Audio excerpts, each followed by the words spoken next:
दिसंबर 1975 Netherlands की एक अत्यंत गोपनीय न्यूक्लियर लैब में रात के 12 बज चुके थे। पूरा परिसर खाली था। सिर्फ एक वैज्ञानिक अब भी काम में डूबा हुआ था। वो बार बार घड़ी देखता, जैसे किसी का इंतजार कर रहा हो। अचानक वो अपनी फाइल बंद करता है, इधर उधर नजर दौड़ाता है और उस कमरे की तरफ बढ़ता है जहां जाने की उसे इजाजत नहीं थी। दरवाजा खुलते ही सामने यूरेनियम सेंट्रीफ्यूज मशीनों के ब्लूप्रिंट रखे थे। वो कैमरा निकालता है और एक एक कर सभी डिजाइनों की तस्वीरें लेने लगता है। फिर एक रजिस्टर से 100 से ज्यादा विदेशी सप्लायर्स की जानकारी कॉपी करता है।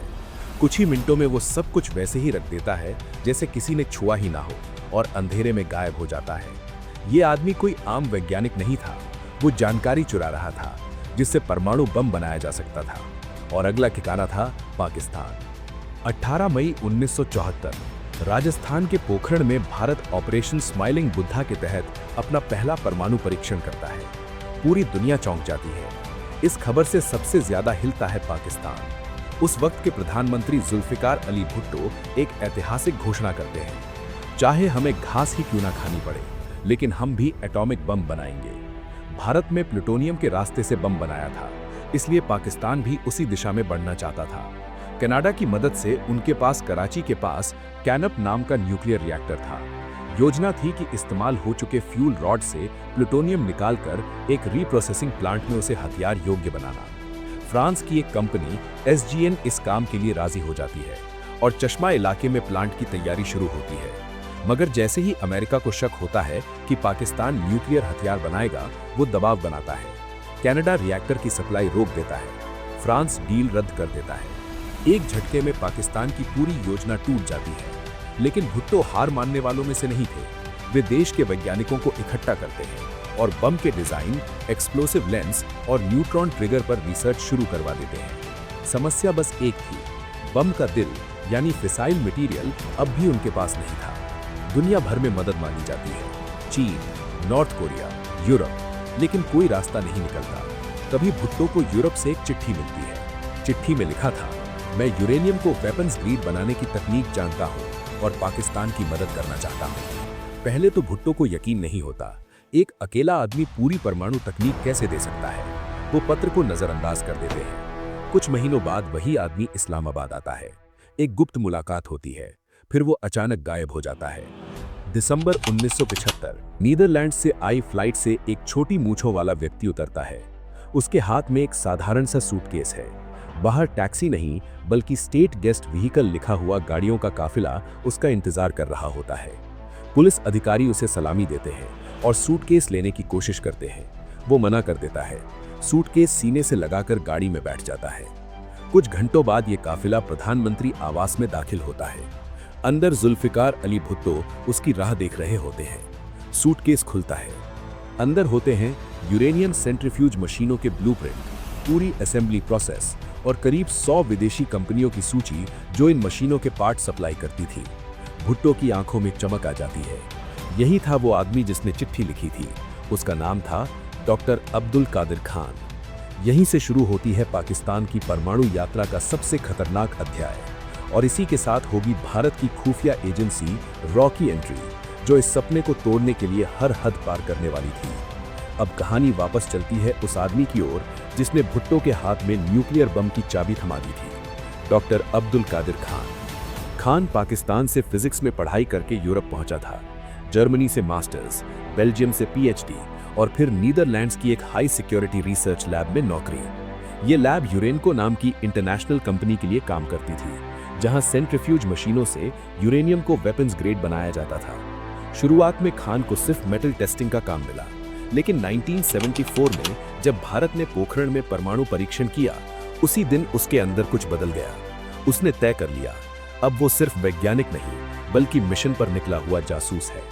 धीरे धीरे वो उन कमरों में जाने लगा जहां उसकी कोई अनुमति नहीं थी।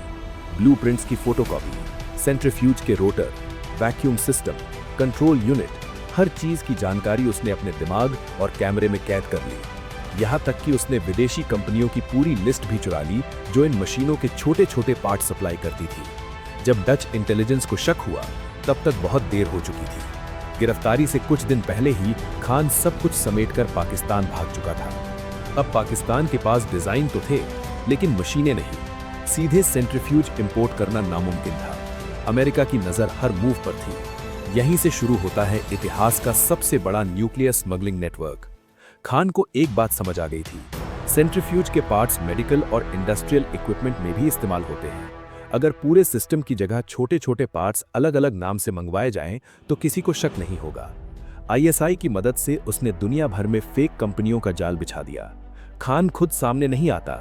बेल्जियम में पाकिस्तान एम्बेसी का एक अधिकारी यूरोप से ऑर्डर संभालता। दुबई और सिंगापुर में एक श्रीलंकन बिजनेसमैन फाइनेंशियल ट्रांजैक्शन देखता। जर्मनी से एल्यूमिनियम ट्यूब्स आती, नाम दिया जाता एरोस्पेस मटेरियल। स्विट्जरलैंड से वैक्यूम पंप आते, इटली से फ्लो मीटर, बेल्जियम से गैस हैंडलिंग सिस्टम। सब पहले दुबई पहुंचता, वहां रीपैकेज होता, फिर कराची और अंत में एक पहाड़ी इलाके कहूटा। 1976 में भुट्टो ने खान के लिए एक अलग लैब बनवा दी, इंजीनियरिंग रिसर्च लेबोरेटरीज, जिसे बाद में दुनिया कहूटा रिसर्च लैब के नाम से जानेगी। ये लैब जमीन के नीचे पहाड़ों के अंदर बनाई गई। चारों ओर commandos, anti aircraft guns, fighter jets alert पर थे। एक परिंदा भी बिना इजाजत पर नहीं मार सकता था। अंदर दिन रात सेंट्रीफ्यूज तैयार हो रहे थे। यूरेनियम गैस को हजारों आरपीएम की रफ्तार से घुमाकर U-235 अलग किया जा रहा था। पाकिस्तान धीरे धीरे परमाणु बम के दिल तक पहुंच रहा था। लेकिन कहते हैं ना, जितना बड़ा झूठ उतनी तेज उसकी गूंज। कहूटा की असाधारण सुरक्षा, वैज्ञानिकों की रहस्यमयी आवाजाही और भारी मशीनों से भरे ट्रकों ने एक और एजेंसी का ध्यान खींच लिया।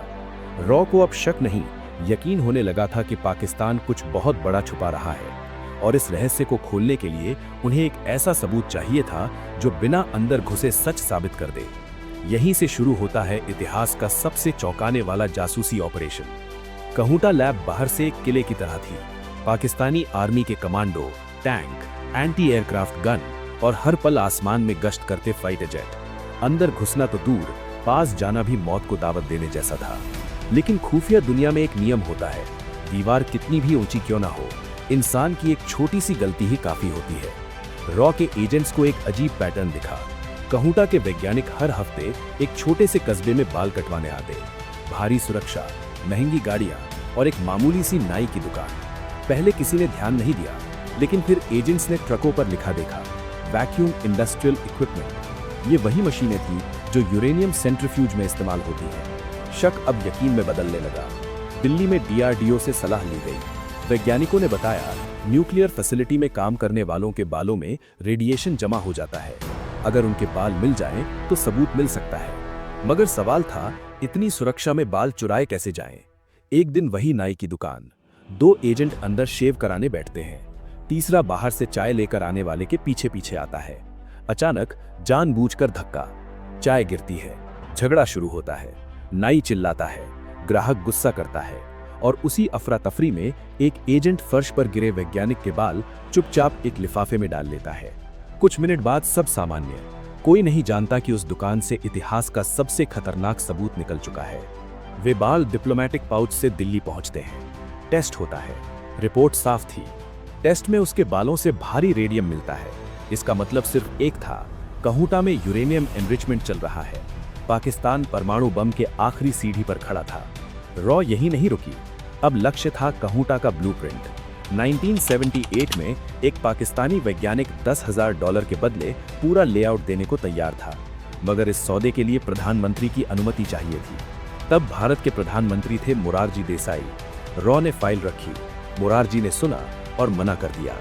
इतना ही नहीं, उन्होंने पाकिस्तान के प्रधानमंत्री को फोन कर दिया और कहा, हमें पता है आप कहूटा में क्या कर रहे हैं। सच बोल दिया गया, मगर जासूसी की दुनिया में ये सच कई जिंदगियां ले गया। पाकिस्तान को अलर्ट मिल गया। आईएसआई और आर्मी ने शिकंजा कस लिया। एक एक कर रॉ के एजेंट पकड़े गए, कई शहीद हुए, पूरा नेटवर्क टूट गया। कहूटा बच गया। AQ खान का सपना आगे बढ़ता रहा और कुछ ही सालों बाद पाकिस्तान दुनिया की 7वीं न्यूक्लियर ताकत बन गया।